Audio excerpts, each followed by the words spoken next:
your album artwork a lot, Katie.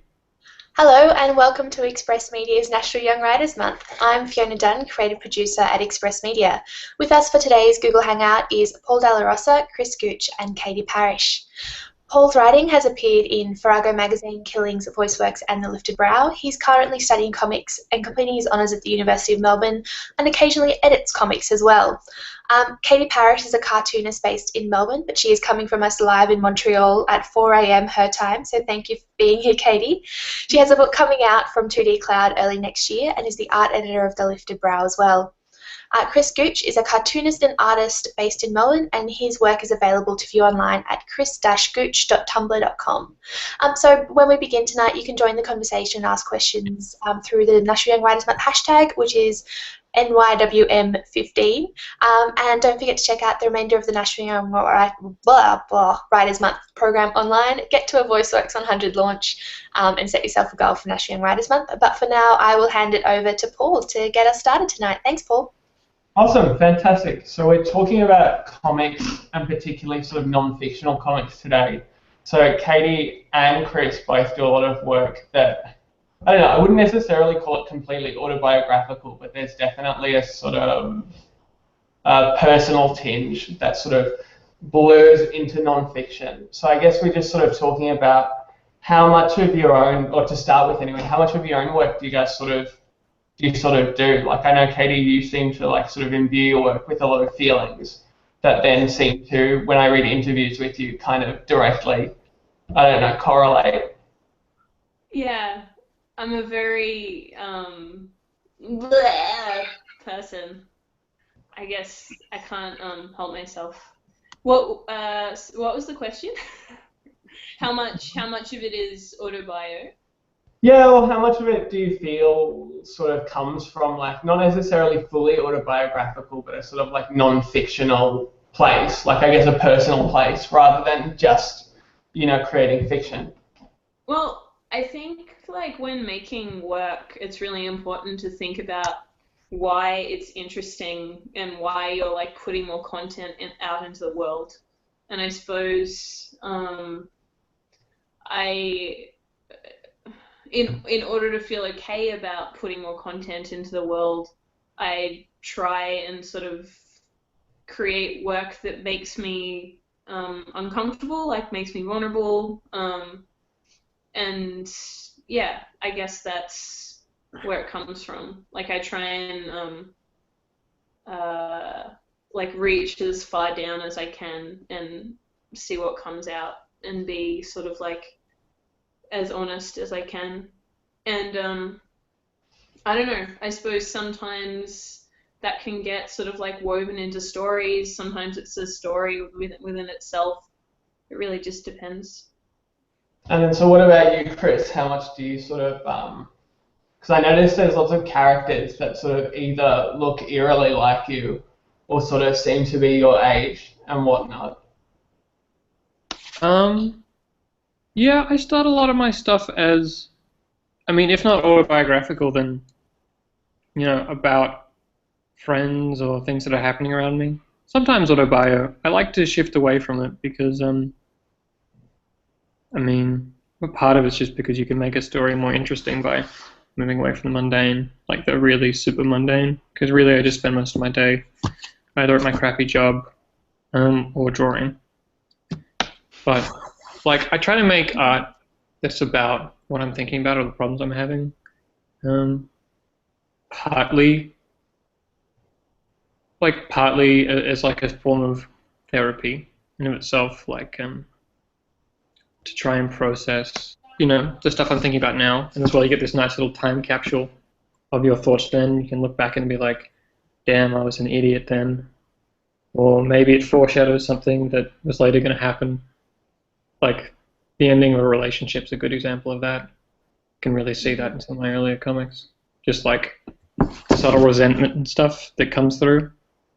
It's like interesting you say as a form of therapy, just because I noticed there's a lot of therapists in your stuff, or they like come up a little bit, and I thought it was really great, and it kind of works really well with all the stuff Katie's I was reading this morning. She had this great panel. It was about like, oh, I think it was in your graphic novella collection, but there was a moment where a therapist says, have you tried your mindfulness exercises and shit like that, which was just, I shouldn't swear. Anyway, but I thought that was great, and it made me sort of think about in terms of, just because I study a lot of like graphic medicine, so to do with like the body and comics, if that makes sense.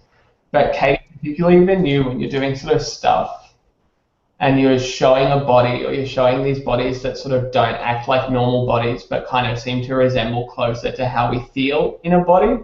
Does that make any sense?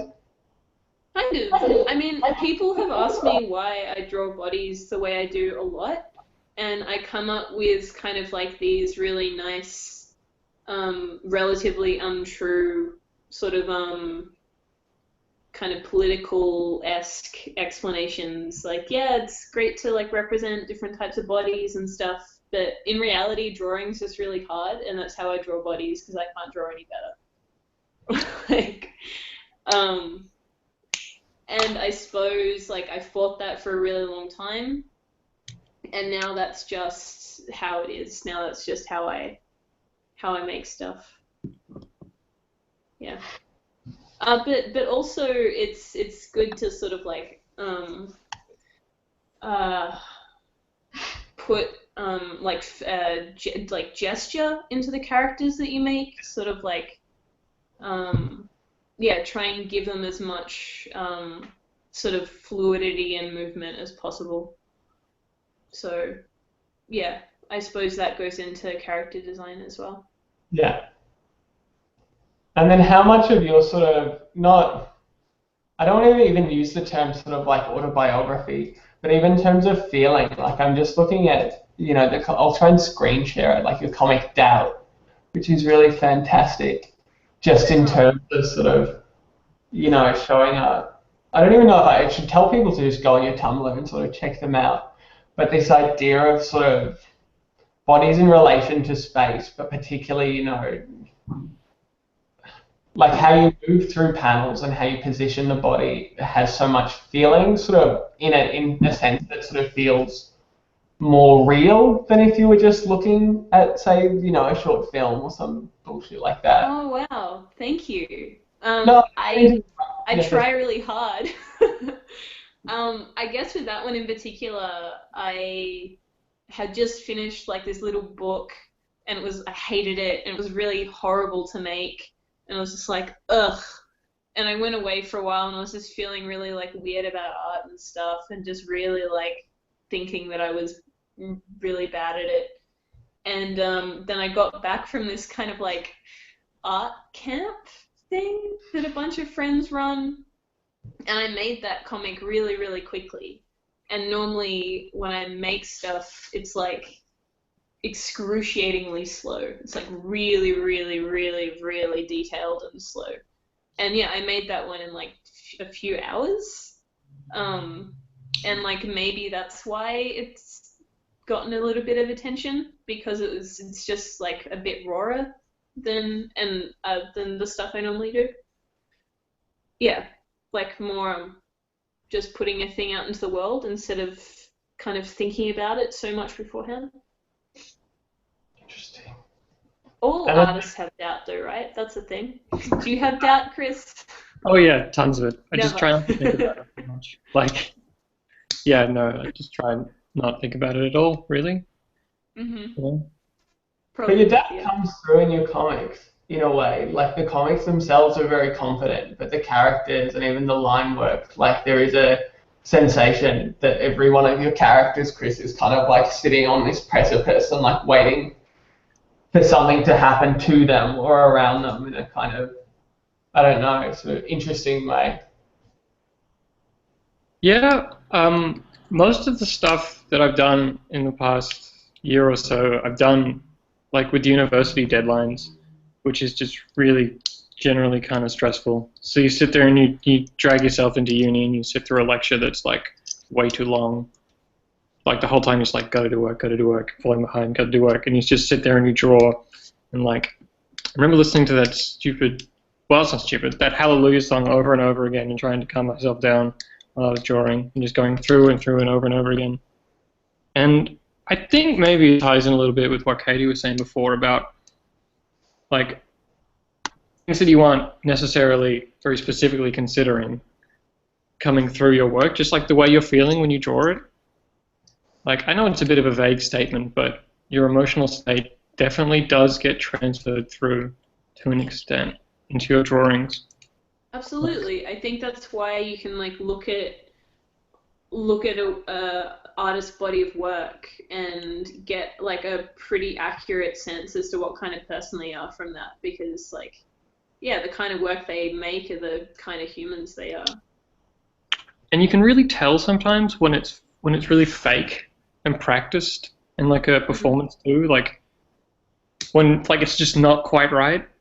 Like, I mean, like American superhero comics are a great example of like a weird facade, but Yeah. sometimes too in like independent stuff, although it's not nice to rag on small press stuff. So, But I mean, like, that's just the way that I look at that is a person just not being there yet.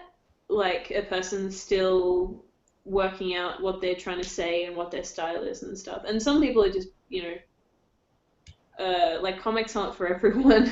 And so for some people, it's like, you know, they'll do it for a while and they'll be like, oh, wait, this is horrible. And then they'll, like, move on and do something else. Yeah, I really feel like the first thing I ever published, which I believe I gave you a copy, Katie. Hopefully you put it straight in the bin. Is really sort of fake and really imitates well, Paul, I don't know if you know Katie, but you know Vertigo, right? The imprint, the DC one. Movie? No, it's like a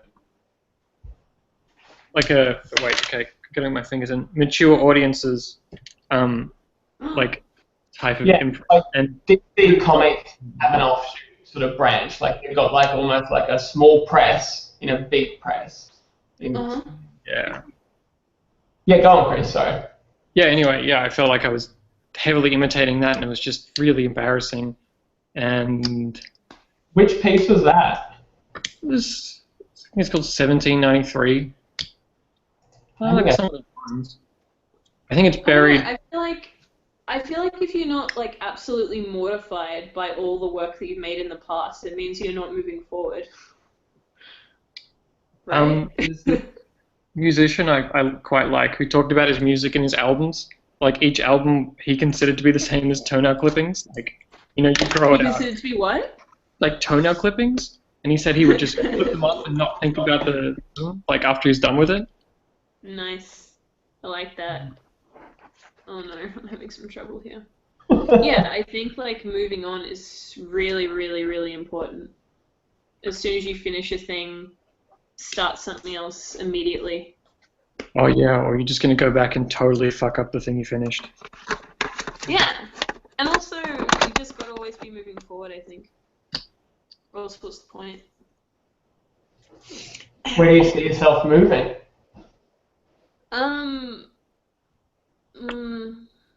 Probably like just like unbelievable fame and riches. Okay. That's naturally going to come to everyone. Naturally through cartooning. No, I actually have no idea. I have no idea. I guess I want to be at the point where I'm like living the life I want to be living, surrounded by the people I want to be surrounded with, spending all my time making art. But in terms of the kind of work I want to be making, it would be nice to not have to pay for printing, which is looking like that's where stuff has gone, which is nice. But yeah, I don't know. I just want to like live in a way that I find satisfying and keep making work.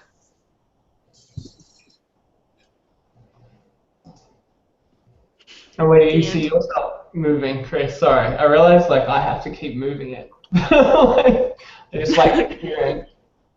I have no idea. Like, I don't know. I've been thinking about. Oh, that's a weird echo. I've been thinking about it recently. I don't get the the money side of it enough to really be able to have a full picture. I know what I want, which is just to be able to come in and draw every day, and live off the money that you make from that. You know, honestly, I don't want want fame and riches and stuff. That kind of makes me puzzles, probably. But yeah, I just want to draw. Right, what like Katie's right. You spend time with people that you like.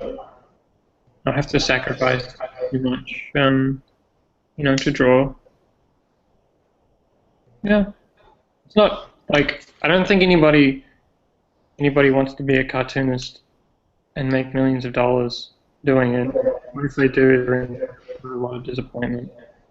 I feel like because comics just put so much fucking effort into it, and you really get something from reading like 10 minutes out of it. A lot of you've got to have realistic, honest expectations, and you've got to be doing it a lot to make yourself happy. Hey, I just saw we have a question. Have you guys ever thought, Chris and Katie, have you ever sort of drawn something or represented your life through comics and had sort of like a repercussion come from that? Like someone get annoyed or a group get annoyed, or on a personal level or even like a larger level? Like, do you have to think about that when you're working? Yeah. I guess I've had my parents ask me what I'm into. My mum specifically, which was I don't know. Do you mean like lifestyle relationship stuff? Is that what you mean by that? Quite. I like sex stuff. Oh. Because I've like written about that a bit, and like that's fine. That's a conversation that we can have, and that's not a big deal. But I don't know. I guess I have like tried to talk about different types of work and stuff, like in art. Like I've tried to talk a bit about sex work, because that's like never spoken about, and that I don't know. Ugh. So, but in terms of sort of like actually like getting in trouble like with interpersonal stuff, I'm really, really careful about being respectful of my friends and my lovers and stuff, and so that's never been an issue because I've made sure it would never be an issue. How about in terms in like sort of political groups? Because I remember reading an interview with you, and you mentioned that so you were published in Sissy Boulevard, which was this sort of really great queer zine that came out, or anthology, it's not really a zine, with Sam Warman and Levi. And you said that for a while you were even considering like whether you had a right to be in the anthology. Yeah. Like, tell us about that. What's going on there? Yeah, I don't know. It's weird. I'm like super queer. I don't know what the fuck I was talking about. Like, I guess, I don't know. I guess Lee's like my best friend, and Sam is a really good friend, and I look up to both of them a lot and think they're really great artists. And I suppose I was just feeling intimidated about being in the same space as them and feeling like they maybe like not wanting to take up too much space, because I felt like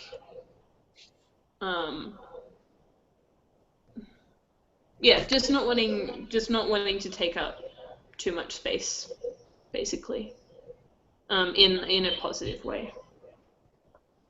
So yeah, I don't know. It was just me being kind of self-deprecating, and I've had several conversations about it, and I realize now that it was really ridiculous for me to think that. And like Sam is a super smart guy, and a super loving guy, and he asked me to be part of it because he wanted me to be part of it, and it was really good. It was a good zine. It was really good. I liked it. And what about you, Chris, in terms of like to go back to the first question of sort of like, has there been a repercussion about how you've represented people before in a comic form? Sorry, is this me? Or... Yeah. Sorry. Maybe. I don't know.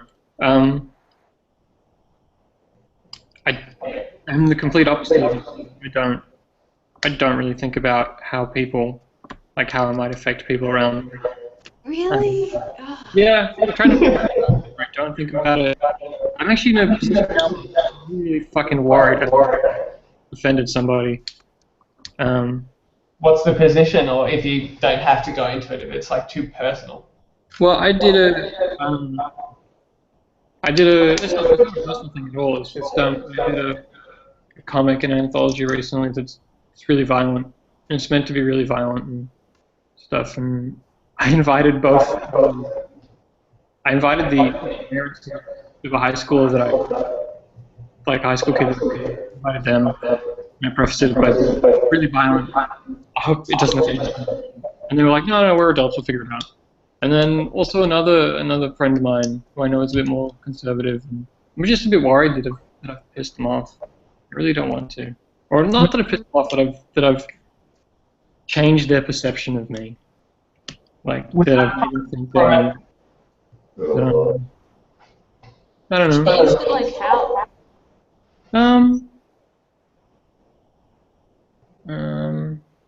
To think that I'm, I don't know, I guess bad. I don't really have a better word for it. That that I would be like, I don't know, a bad influence on their kid, or that I'm someone they wouldn't want to associate with anymore.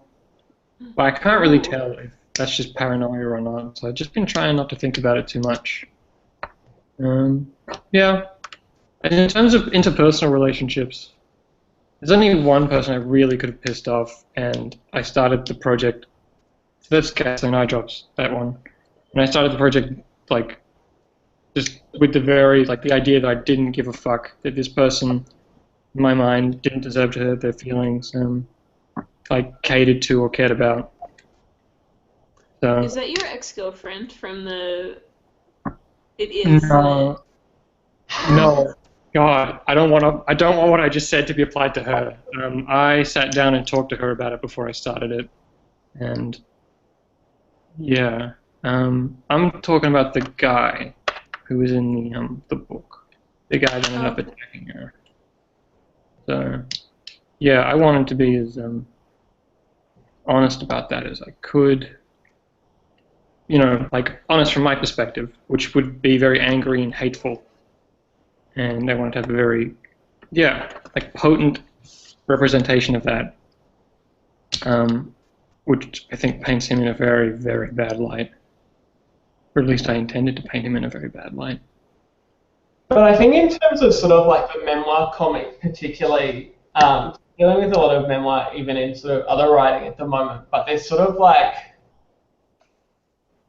I don't know, there's a sort of pettiness if you're doing sort of an individual story or from an individual's perspective, that if you don't have that sort of pettiness or that sort of animosity, it can sometimes not feel very real because you're not, you know, I don't know if you go out and necessarily make art to, you know, attack someone, but in terms of like you're representing experience, how people experience it. Does that make sense? Yeah. Well, so I guess, oh fuck, I don't want to take up all the time, whatever. But with this case, I guess the large issues attached to it in the comic are violence and harassment and even violence against women. And I thought that with this subject, I thought I would be okay talking about my personal experience and my dealings with it through an autobio thing. But I didn't want to overstep any boundaries. I wanted to do it from my perspective and talk about my personal experiences, but not address the issue with any sort of great authority and make any great great comments about it or anything, because I feel like that's not my place to do that. Because my experience is just, you know, from the side. like I was sort of at the edge of it. And while I believe I have the absolute right to talk about that, I don't want to talk about the issue because there's tons of people that have more to say, like different experiences. And also I'm a dude, so like there's all the gender stuff wrapped up in it. And I'd love to hear about other like female perspectives and points of view on it, more than I'd like to voice my opinion on it.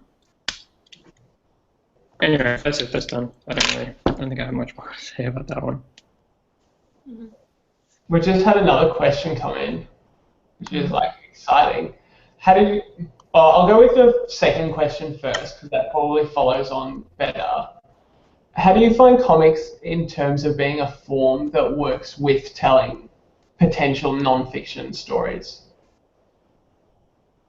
Or what do you guys think puts it sometimes better suited than say other forms? What makes it better than writing a short story? Well, like that's a as in like, you're either a comic artist and you're making a comic, or I guess you're doing your other thing. But like, do you guys think that the form, like specifically a comic, panels, etc., does something that other mediums can't in terms of telling a non-fictional story or an autobiography? Yeah. Well, it depends on who writes it. Yeah, I don't know. I think it's a discussion that I've had with friends a bunch, like why, and it's something that I really think about, like when I'm kind of thumbnailing stuff, like why am I doing this panel? Like why is this panel important? Why is this panel important? Like, yeah, trying to make stuff that isn't like trying to sort of thumbnail that just isn't a storyboard for like a short film or whatever, like make it kind of strange and interesting and different and try and do something that would be really, really difficult to do like with film, say. So it's very early here.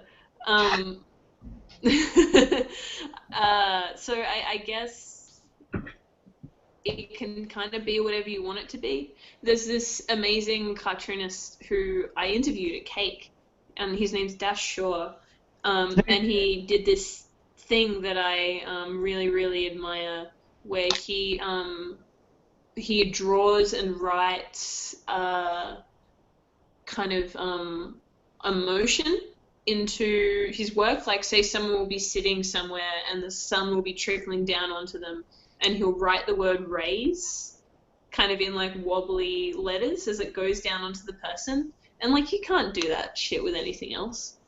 And there are a bunch of other cartoonists that kind of use that same tool in different and really interesting ways, like Lale Westvind and Kathy G. Johnson, and yeah. Comics, I love them. What about you, Chris? Wait, I'm going to read it again. Form works well for telling non-fiction stories. I don't know. I guess the obvious answer is like it gives. It's like about as subjective as visual storytelling can get. Like, compare it to a film, you need actors, a director of photography or whatever. With the comic book, it's really just a person and a pen, and they have complete control and they can craft their own world. So it's maybe the most authentic way, like, for them to say exactly what they want to say in terms of autobio. But then again, that doesn't, like, autobio shouldn't necessarily be, the goal shouldn't be just to express exactly what one person's feeling. It just means the story's about things that actually happened to one person and the people around them, I suppose. Also, I think the most interesting stories are like partly true and partly not true. Yeah. Like, you've got some things that happened like woven in with things that have just been pulled out of the ether. Yeah, because there's a lot of like empty space in actual life. and that's not fun to draw. Oh, God. I Yeah, you just got a really love message from my comic friend. formalism, though. Oh, Sorry, sorry. go on. I said you really love like formal stuff in comics, don't you? Like, oh, I really should know his name. Who did Building Stories again? Chris Ware. Chris Ware. Yeah. Yeah, Chris Ware's okay. Oh, I liked him a cool. lot when I was first kind of getting really, really into comics, but now it's just sort of like, he's just sort of like a middle-aged dude talking about being sad. And like his drawings, got like a lot from his drawings a couple of years ago and stuff. And I think his stories are told with a lot of compassion. But I think that there are a lot of younger cartoonists that are doing work that's infinitely more interesting. I feel a bit embarrassed. I actually like wrote down an interview quote with Chris Ware because I was like, oh, this is a great question. No, he's a super lovely, he's like a really, really insightful kind of like kind person, and his interviews are wonderful, and he's like one of there are a few cartoonists that are like super famous and are really lovely, and he's one of them. Well, he's got this. So yeah, bring it on. All right, let's do it. Yeah. So in short, I think cartooning gets at and recreates on the page some sixth sense of space and of being in a body in a way no other medium can quite so easily, or at least so naturally do. Mm. That's a weird quote to come from him. I find all of his stuff to be very sterile and isolating and difficult to actually engage with in a narrative sense. I mean, you know why he does that? There's a reason why he does that. It's so like you pay as little attention to the artwork as possible. He wants it to be as unstylized as possible, which obviously is a style within itself, so it's super stylized. But yeah, he wants you to just sort of like be able to kind of fall into it and have there be no sharp edges at all. And I feel like, pardon? Of the story, you mean? Yeah, the story and the characters. And sort of the style is so generic. That's what shaves away the sharp edges that could sort of like get in the way of experiencing the story. I think it's got a lot to do with time too, in sense of like how you move through it or how you read. Is this not necessarily that's slowed down, but you're sort of experiencing it in a way that you're present, and it sort of puts you into the narrative a little bit more than say other kind of mediums. I know that, there's a thing in the States at the moment which is talking about instead of having like people who are patients of sort of chronic illnesses or any form of illness, that instead of trying to do like their own stories, they actually work with cartoonists to create graphic sort of narratives. And it's this big idea that comics are the medium that can like, I don't know, this sounds sort of a bit odd, but like anchor the body in reading or sort of like experience, because you can have sensation sort of happen maybe more so than in something else. I don't know, that might be. Well, I mean, it's sort of like the reader has a great deal of autonomy, like within the kind of like experience of consuming the story. Because yeah, you can like put it down, you can pay really, really close attention, or you can just kind of skim through it. Whereas you can like be in a really crowded space while you're kind of reading it and stuff. Yeah. It's an interesting medium. You're talking about it engaging like physiologically, like, oh shit, I did a class like ages ago, like mirror neurons and empathy and all that stuff. I don't know, but any good art does that. I don't think comics are super unique in that respect. Like I think if you have a cartoonist who's a really great writer and whose drawings line up with the kind of writing they do, then it's going to be, what they make is going to be really special. And I don't think that's, I think that's with everything. It's true. But yeah, you with comics? Pardon? I mean, like great art regardless of what medium it is, can really get a physical response from you. Yeah.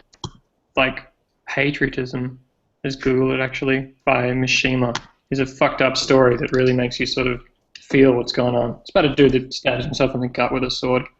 And lots of old paintings of Jesus getting crucified, they really do trigger like a physical response. But the comics, It's called the violence. guilt bone. That's why they're made. So Sorry? you can look up and be illiterate and be like, oh, I feel so guilty and I hate myself. Yeah. I feel like with comics though, it doesn't need to be a good drawing necessarily. It doesn't need to, when I say that, I mean it doesn't need to be sort of like a technically beautiful piece of artwork. It just needs to like align, like it needs to slot really cleanly into sort of the tone of the narrative. And I feel like if it does that, then it's a really affecting piece of work. You can have like the most beautiful like piece of artwork ever that's got all the gimmicks, like all the perfect shading and all the great colors and all the, I don't know, kind of well done for shortening that's really hard to draw. But if like there's no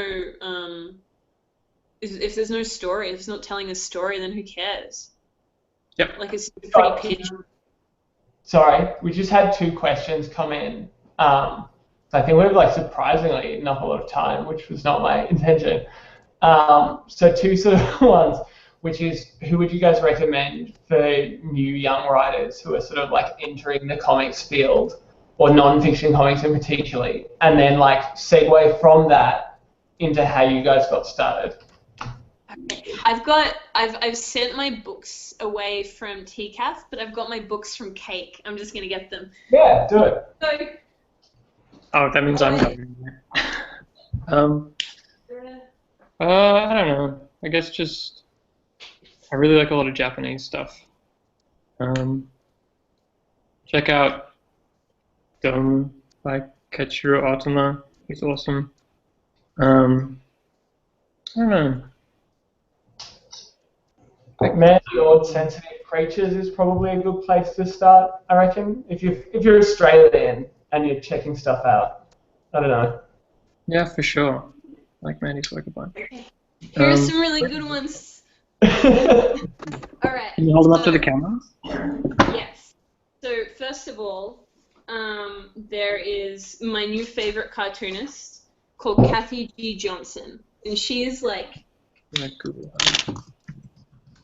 she's amazing. This is one of her things. She's got a book coming out with Koyama, and she's also done a Ley Lines book, and she's also working on a children's book right now. And she's like a Providence artist that's like a really nice kind of artist community in Rhode Island. This isn't really that representative of her work, but like the Ley Lines book is a book that sort of like talks about the intersection between sort of art, kind of fine art and cartooning, and her writing is amazing. So Kathy G. Johnson. And there's this other woman called, oh my god. Oh, this is terrible. There's this other person, Lolly Westfind. She is also amazing. She rides a motorbike, and she's like totally amazing and the best. And she does these like really sexy kind of like zoomy comics about like cars and women, and she writes really beautiful poetry in them and stuff, and she's amazing. Another person is this person Connor. I can't pronounce his last name. Have you got it there? Tisholt? Oh, I'm sure Yeah. he's booking that. This book is so beautiful. There's like a bunch of different stuff that he's done. He's like a screen printer. Oh, let me show you the screen printing book he did. Sorry guys, I'm getting really excited. No, I like it. Okay. So yeah, he screen printed this book. He wrote this book and screen printed himself. in like 7 weeks, he said. And he's a Chicago-based cartoonist. He's doing grad school at the moment, and it's really weird. He's this like super normal, super handsome guy. You know how a lot of cartoonists are like, this guy Connor, he's like tall and like muscly, and it looks like he should be like a lawyer or accountant or something. Oh, this is more Kathy G. Johnson. She does like tells a lot of queer stories and stuff. She won like an Ignis last year. Okay, Yeah. so now there's this other person called Nikki Zakili, and she does this book called Rav, and she's another Providence-based artist. And she's also really tough and cool. And her, yeah, there's her. There's also Blaze Lamé, who is amazing, does these really head-fucky things, and he's the PR person for 2D Cloud. There's also Andy Burkholder, who is so amazing, does really kind of like interesting, weird, sort of like poetry comics. Crystal DeFronzo, she got like Hodgkin's disease really recently, and so she's written all these like really twee comics that are like super dark, which is cool. That's what I was talking about. Pardon? What? That's what I was talking about. With the medicine and the body and stuff. Yeah, exactly. And there's also Sophia Foster Dudino, who is amazing. And there's also, there are so many people. Who else? There's also Tagami, who does, The clear bar. on and on. Okay. I think we're getting out of time, am I right, Fiona? Yeah, well, I think we're going to wrap it up there, but thank you so much for joining us, Paul, Katie and Chris. That was absolutely wonderful, and for giving up your time tonight. If you want to check out more from our guests today, you can follow Paul on Twitter at Paul Dalla Rosa. That's PaulDallaRosa. That's on Twitter.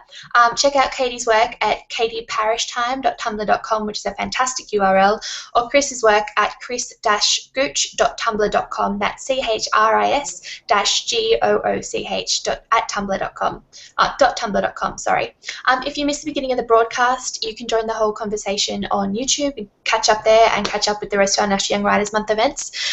National Young Writers Month is occurring the whole month of June, and we have a lot more in store, so jump online, check out the program, tweet at us at National Young Writers Month, the hashtag NYWM15, and tune in tomorrow for our chat with Haywire to find out how you can get your work produced by the ABC. Thanks so much, Katie, Chris and Paul. We'll see you soon, and we'll get all of that recommended reading up on the blog as well. Bye. Yeah. Bye.